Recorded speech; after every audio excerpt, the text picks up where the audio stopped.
Welcome back, everyone. This is Personal Finance for Us. Today we're going to be talking about the I, the R, and the A, not to be confused with the I, the R, and the S. Although the IRA can kind of help you out with the IRS. We'll get into how.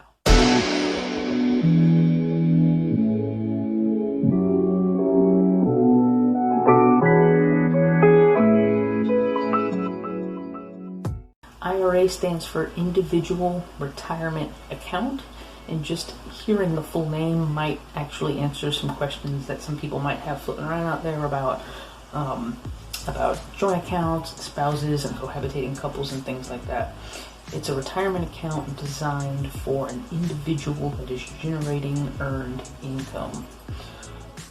Now, of course, that doesn't mean that you can't have beneficiaries should your money outlive you, but it does dictate who can have an account and who can fund an account.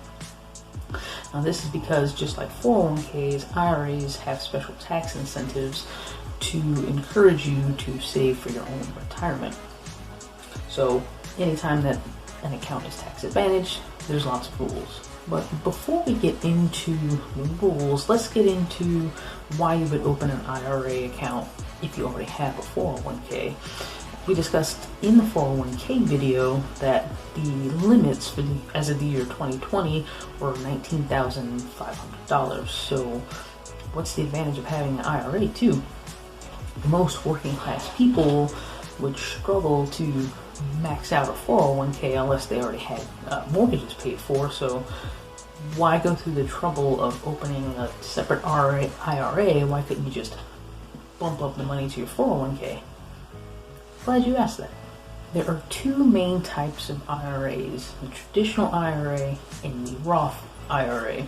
First, we'll talk about how they are similar. First, both accounts are typically funded and controlled by the individual, meaning that these are not employer-sponsored programs, so you don't have to worry about rolling over any money when you leave your employer because you've opened it independently from your employer. Both account types do have contribution limits of $6,000 annually unless you're over age 50. Both also have tax advantages, but that is where they start to differ.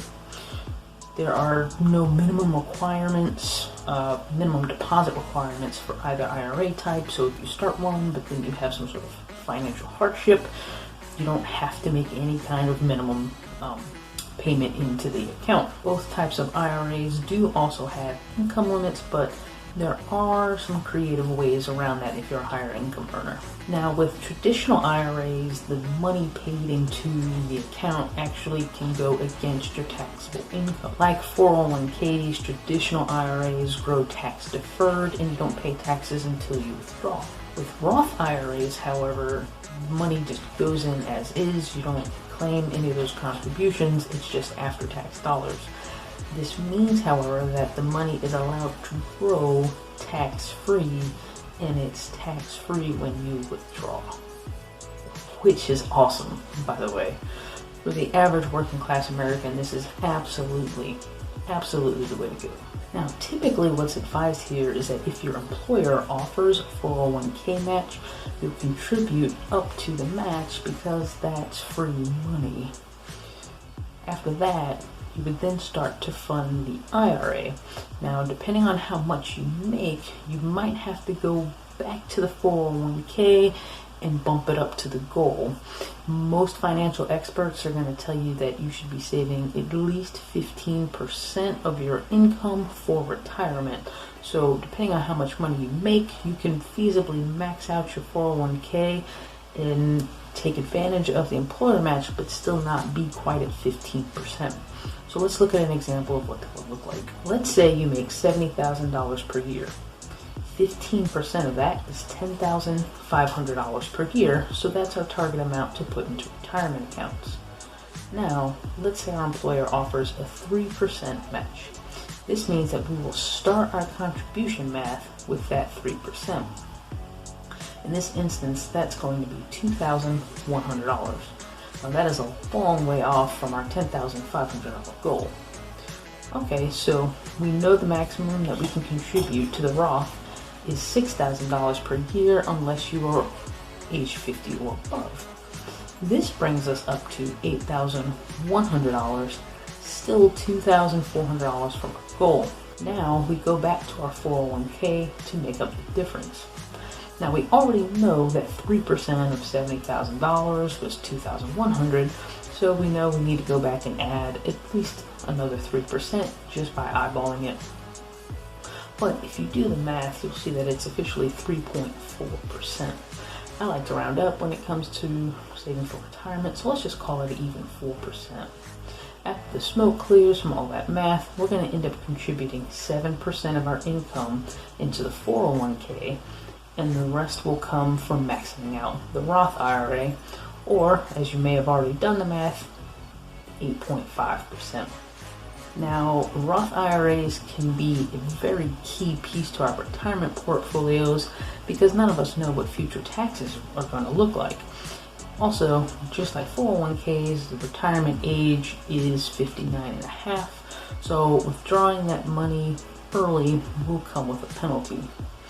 However, the rules for withdrawing from a 401k versus an IRA before 59.5 are a little bit different. Now, again, I want to reiterate that you really shouldn't pull from these accounts unless your situation is absolutely dire.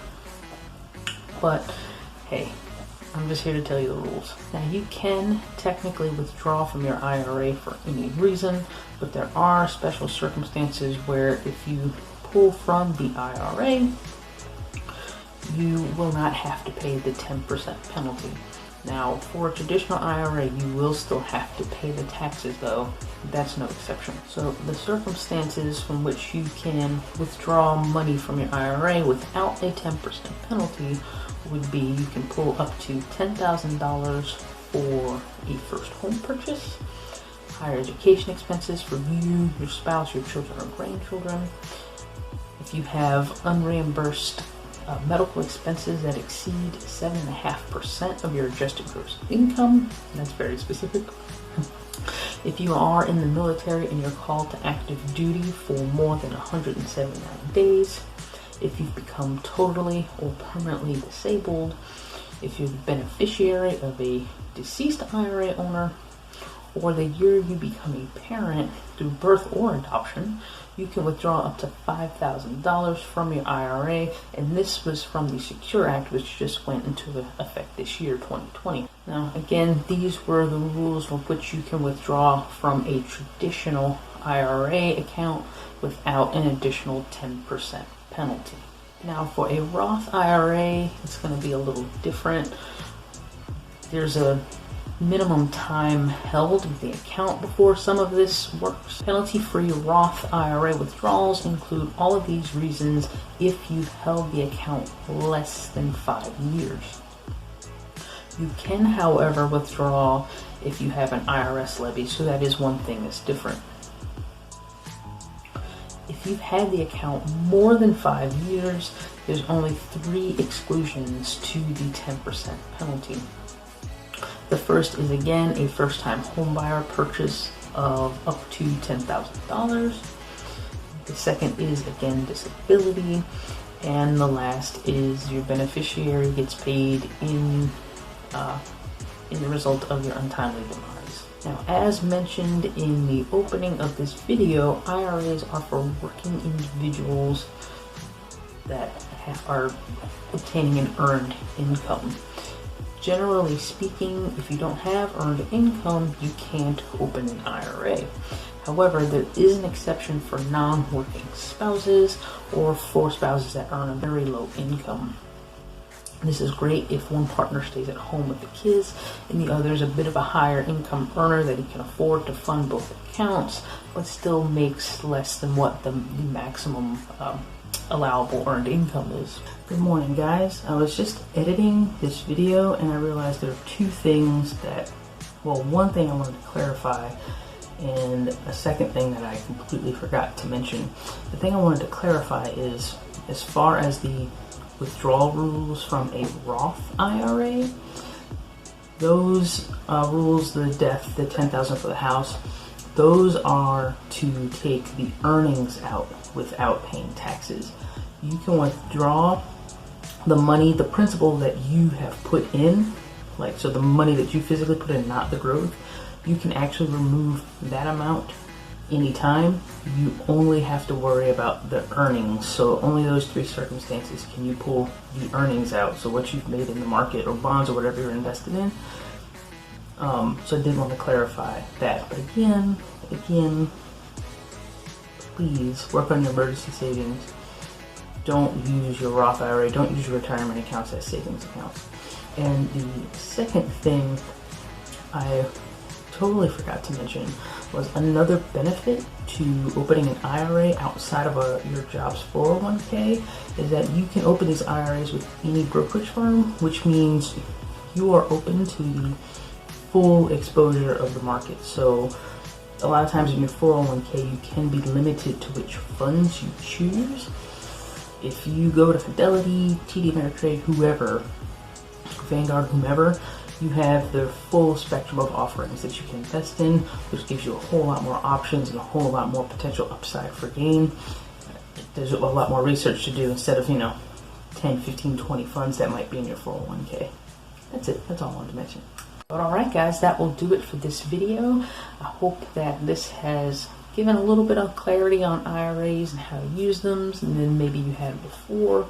Again, the Roth IRA is an amazing investment vehicle for many people, and it can be a huge part of your wealth building portfolio.